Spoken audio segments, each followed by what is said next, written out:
Welcome student, मैं हूं Tande sir और हमारा आज का टॉपिक है थ्री फेस इंडक्शन मोटर।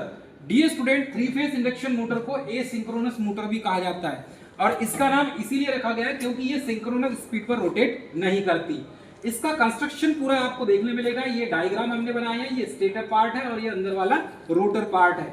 ठीक है, इसको आप स्टेटर को थ्री फेस एसी सप्लाई देंगे और इसकी जो सेकेंडरी वाइंडिंग है वो जैसे ट्रांसफार्मर की सेकेंडरी वाइंडिंग होती है, सेम उसी प्रिंसिपल पर ये वर्क करता है। और इसमें प्राइमरी और सेकेंडरी दो वाइंडिंग्स होगी। सेकेंडरी वाइंडिंग को हम रोटर मानेंगे और प्राइमरी वाइंडिंग को हम स्टेटर मानेंगे। ठीक है, अब इसमें देखिए ये पूरा इसका कंस्ट्रक्शन है, ये डायग्राम पूरा कंस्ट्रक्शन का है। ठीक है, ये दिख रहे हैं आपको पोल्स।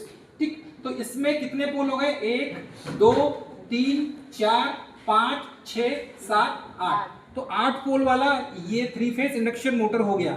इसमें स्टेटर फ्रेम इसका बना हुआ है कास्ट आयरन का और स्टेटर कोर इसका सिलिकॉन स्टील का बना हुआ है ताकि ईडी करंट लॉस और इसमें जो सिलिकॉन स्टील का बना हुआ है इसका जो कोर ईडी करंट और हिस्टेरिसिस लॉस को रिड्यूस करने के लिए ये इसलिए बनाया गया है। फिर ये दोनों के बीच में, रोटर और स्टेटर के बीच में एयर गैप दिया हुआ है, कम से कम होना चाहिए लगभग 0.3 से 1.5 mm, मतलब कम से कम एयर गैप होना चाहिए। तो जितने भी एसी मोटर है, एसी मोटर में एयर गैप हमेशा कम होना चाहिए।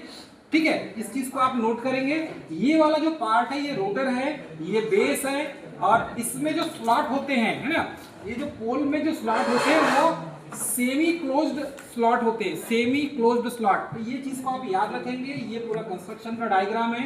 बीच में जब आप थ्री फेस एसी सप्लाई देते हैं, थ्री फेस एसी सप्लाई, तो आई आर, आई वाई और आई बी, है ना, तो आर फेस में I R current, Y phase में, ठीक है, आई वाई करंट और बी फेस में आई बी करंट, ये तीनों फेस की करंट जब इंटर करती है, ठीक है, इस पोल में जो वाइंडिंग्स लगी हुई है उसमें, तो उसके चारों ओर रोटेटिंग मैग्नेटिक फील्ड क्रिएट होता है। ठीक है, और यही रोटेटिंग मैग्नेटिक फील्ड जो है वो सिंक्रोनस स्पीड में होती है।